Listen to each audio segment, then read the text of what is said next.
Hello बच्चों, rocket प्रपोजन से आज का हमारा नेक्स्ट एग्जाम्पल क्वेश्चन है example 27। The mass of a rocket is 500 kg and relative velocity of gases ejecting out is 250 metre per second with respect to the rocket. Determine the rate of burning of the fuel in order to give the rocket an initial acceleration of 20 metre per second square in the upward direction। अब इस question में आप देख सकते हैं कि सबसे पहले तो जो गिवन है हम उस पर ध्यान देंगे कि क्या दिया हुआ है और क्या हमें फाइंड करना है। तो मास ऑफ रॉकेट दिया हुआ है 500 kg और इससे and the relative velocity of gases ejecting out is 250 metre per second. जो गैस इजेक्ट आउट हो रहे हैं जिससे कि रॉकेट को एक अपवर्ड थ्रस्ट मिल रहा है, उस गैस का जो स्पीड है वो है 250 मीटर पर सेकेंड। मीन्स कि यू जो है दिया हुआ है 250 मीटर पर सेकेंड और मास दिया हुआ है 500 kg। अब यहाँ पे हमें फाइंड क्या करना है, determine the rate of burning of fuel. Rate of burning of fuel इसका मतलब है dm/dt, ये हमें फाइंड करना है। और जबकि दिया हुआ है कि in order to give the rocket an initial acceleration of 20 metre per second square. Initial acceleration जब ये गैस जो बर्न हो रहा है, इजेक्ट आउट हो रहा है, और तो शुरू में जो एक्सेलरेशन मिलता है रॉकेट को अपवर्ड डायरेक्शन में वो है 20 मीटर पर सेकेंड स्क्वायर। तो यहाँ पे हमें ये डेटा से हमें फाइंड करना है dm/dt। तो यहाँ पे एक्सेलरेशन दिया हुआ है। एक्सेलरेशन का फॉर्मूला आपको पता होगा कि पहले की वीडियोस में हमने ये किया हुआ है कि acceleration of the rocket after time t। तो यहाँ पे फॉर्मूला है ये बेसिक फार्मूला है a = u/m0 - t dm/dt -g। अब इसमें ये acceleration of the rocket after time t है, लेकिन हमें फाइंड क्या, हमें यहाँ पे जो क्वेश्चन है वो दिया हुआ है इनिशियल एक्सेलरेशन। तो इनिशियल एक्सेलरेशन यहाँ इसका मतलब ये हो गया कि टाइम t = 0। तो अगर इस फॉर्मूला में हम टाइम t = 0 पुट कर देते हैं तो ये जो क्वांटिटी है, ये जो टर्म है, ये पूरा ज़ीरो हो जाएगा। ये ज़ीरो हो जाएगा और हमारे पास एक्सेलरेशन जो इनिशियल एक्सेलरेशन हो जाएगा वो हो जाएगा u/m0 dm/dt -g।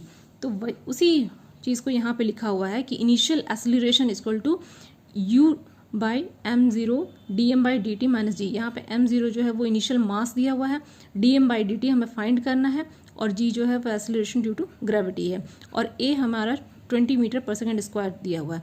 तो हमारे पास इस फॉर्मूला में अगर हम देखें तो यहाँ पे हमारे पास ये है, ये भी है, ये भी है, ये हमें फाइंड करना है और ये भी है।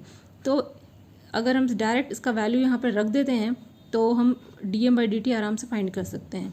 तो वही करना है, a की जगह में 20 मीटर पर सेकेंड स्क्वायर, जो इनिशियल वेलोसिटी है गैस का वो है 250 मीटर पर सेकेंड। उसके बाद m0 जो है 500 kg dm/dt -9.8 acceleration due to gravity. अब यहाँ पे dm/dt के लिए हमें सॉल्व कर देना है, तो dm/dt निकल के आ गया 59.6 kg पर सेकेंड। तो ये जो वैल्यू रिक्वायर्ड था यहाँ पे, determine the rate of burning of fuel. तो rate of burning of fuel = 59.6 kg per second, ये निकल के आ गया। ये बहुत ही आसान सा क्वेश्चन था। अब दूसरा क्वेश्चन लेते हैं, example 28।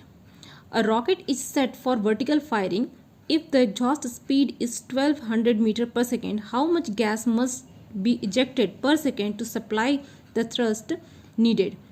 First, to overcome the weight of rocket. Second, to give the rocket an initial vertical upward acceleration of 19.6 meter per second square. Given mass of rocket is 6000 kg. अब इस एक question में दो चीज़ें दी हुई हैं, उसे हमें फाइंड करना है, और दोनों में यहाँ पे हमें dm/dt ही फाइंड करना है। तो पहले हम ऊपर से देखते हैं। A rocket is set for vertical firing. Rocket को सेट किया जाता है वर्टिकल फायरिंग, उसे छोड़ने के लिए। If the exhaust speed is 1200 metre per second. Exhaust speed means कि जो स्पीड से गैस जो नोजल से बाहर आ रहा है उसका स्पीड मीन्स कि यू दिया हुआ है 1200 metre per second. 1200 metre per second. How much gas must be ejected per second? Gas must be ejected per second means dm/dt, ये हमें फाइंड करना है to supply the thrust needed. तो dm/dt हमें फाइंड करना है जिससे कि रिक्वायर्ड थ्रस्ट उसको मिल सके रॉकेट को ऊपर मीन्स की फायरिंग के लिए। तो यहाँ पे हमें dm/dt फाइंड करना है टू फर्स्ट यहाँ पे to overcome the weight of rocket. तो dm/dt to overcome the weight of rocket, इतना dm/dt होना चाहिए जिससे कि वो वेट को ओवरकम करके वो रॉकेट जो वो ऊपर की तरफ बढ़ सके, क्योंकि वेट के वजह से, वेट तो रॉकेट का बहुत होता है, तो अगर गैस अगर बहुत ही स्लो निकलेगा बाहर, उसका dm/dt बहुत कम रहेगा, तो रॉकेट को उतना थ्रस्ट नहीं मिल पाएगा जिससे कि वो ऊपर की तरफ बढ़ सके। तो एक proper required amount of dm/dt होना चाहिए।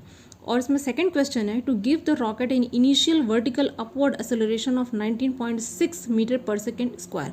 यहाँ पे भी हमें dm/dt फाइंड करना है, लेकिन इस केस में इतना dm/dt होना चाहिए जिससे कि जो रॉकेट है उसका acceleration 19.6 metre per second square हो जाए।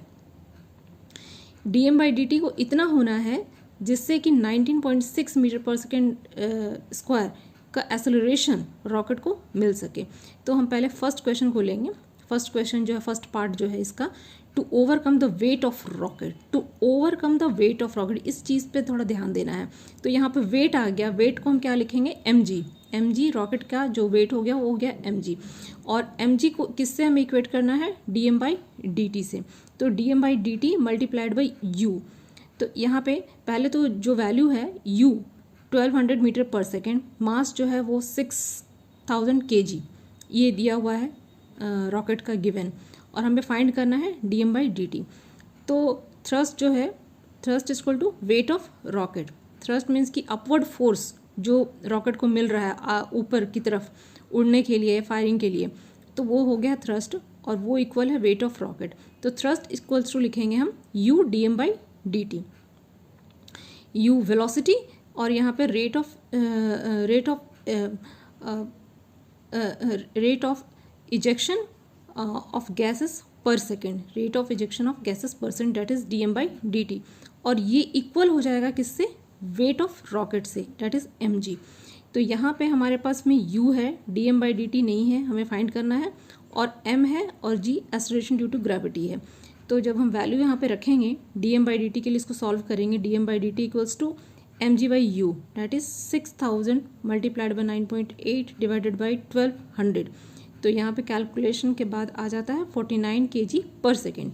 तो ये dm/dt 49 kg पर सेकेंड आ गया, जिससे कि इतना dm/dt अगर 49 kg पर सेकेंड हुआ, तो ये रॉकेट का जो वेट है इसको ये ओवरकम करके ये रॉकेट ऊपर की तरफ फायर हो जाएगा।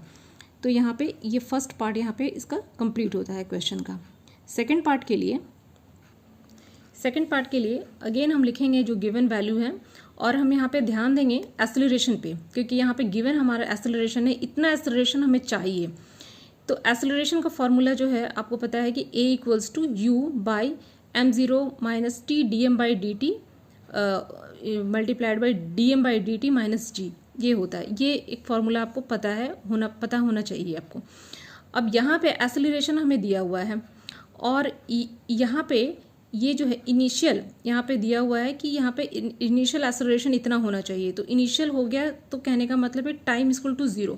तो यहाँ t जो है इसको हम 0 कर देंगे, 0 कर दिया गया है, तो जिससे कि ये जो पूरा टर्म है ये ख़त्म बिल्कुल हो जाएगा, ये कैंसिल हो जाएगा।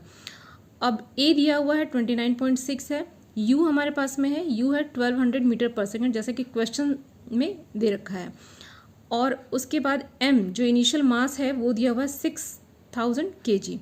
तो यहाँ पे 6000 kg इनिशियल मास हमने ले लिया, ये टर्म तो पूरा वैनिश हो गया। अब dm/dt माइनस 9.8, यहाँ भी हमें कैलकुलेट क्या करना है, dm/dt, तब जब एक्सेलरेशन 29.6 हो जाता है।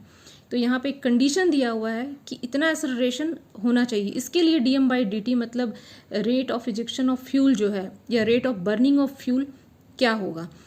तो जब इस सारे वैल्यूज़ को रखने के बाद हम जब कैलकुलेट करेंगे इसे, तो हमारे पास में ये आ जाता है, ये 29.6, यहाँ पे ये 9.8 माइनस 9.8 इधर हम ले लेंगे, तो ये हो गया 29.6 plus 9.8 equals to 1200 divided by 6000 multiplied by dm/dt। dm/dt को के लिए हम इसको सॉल्व करेंगे, तो आ गया हमारे पास में 39.4 into 6000 by 1200, that is 197 kg per second. तो यहाँ पे देखिए ये कितना फ़र्क हो जाता है। यहाँ पे dm/dt का जो वैल्यू आ रहा है 197 kg पर सेकेंड है, और इसका फर्स्ट पार्ट जो था जहाँ पे dm/dt का जो वैल्यू आ रहा था वो था 49 kg पर सेकेंड। तो इसका कहने का मतलब क्या है कि rate of ejection of fuel जो है, जब वेट को ओवरकम करने के लिए तो हमें कम फ्यूल वहाँ पे बर्न हो रहा है, ठीक है, वो उतने से हो जाएगा कि शुरू में जब रॉकेट जब फायर होता है तो वहाँ पे rate of ejection of fuel dm/dt कम है, ताकि वो जो रॉकेट का वेट है उसको ओवरकम कर सके। लेकिन बाद में जब जैसे ही वो रॉकेट में स्पीड आता है, वेलोसिटी से जब वो ऊपर की तरफ बढ़ता है तो उसमें एक्सेलरेशन होता है, क्योंकि उसका वेलोसिटी लगातार बढ़ रहा होता है। और एक एक्सेलरेशन के लिए 29.6 इसका इनिशियल एक्सेलरेशन के लिए उसको rate of burning of fuel जो है ये ज़्यादा इसको करना पड़ेगा। तो यहाँ पे ये आ रहा है 197 kg पर सेकेंड की स्पीड से जब ये फ्यूल बर्न होगा तो एक्सेलरेशन इतना मिलेगा, और रॉकेट जो है वो ऊपर की तरफ अपवर्ड डायरेक्शन में वो प्रोसीड करेगा, बढ़ेगा, ऊपर की तरफ जाएगा। तो एक ही क्वेश्चन में हमारे पास में 2 dm/dt का वैल्यू आ रहा है, इससे कंफ्यूज नहीं होना है। यहाँ पे डिपेंड कर रहा है कंडीशन पे। फर्स्ट पार्ट में हमारे पास एक्सेलरेशन नहीं दिया हुआ था, यहाँ पे एक्सेलरेशन दिया हुआ है कि इतने एक्सेलरेशन के लिए rate of burning of fuel क्या होगा। तो मतलब कि जितना एक्सेलरेशन अगर हमारा ज़्यादा अगर होगा तो rate of burning of fuel भी उतना ज़्यादा होगा, क्योंकि उसी के हिसाब से उसका वेलोसिटी बढ़ेगा, और वेलोसिटी बढ़ेगा तो एक्सेलरेशन भी बढ़ेगा। आई होप आपको क्वेश्चन क्लियर हो गया होगा। अभी के लिए थैंक यू।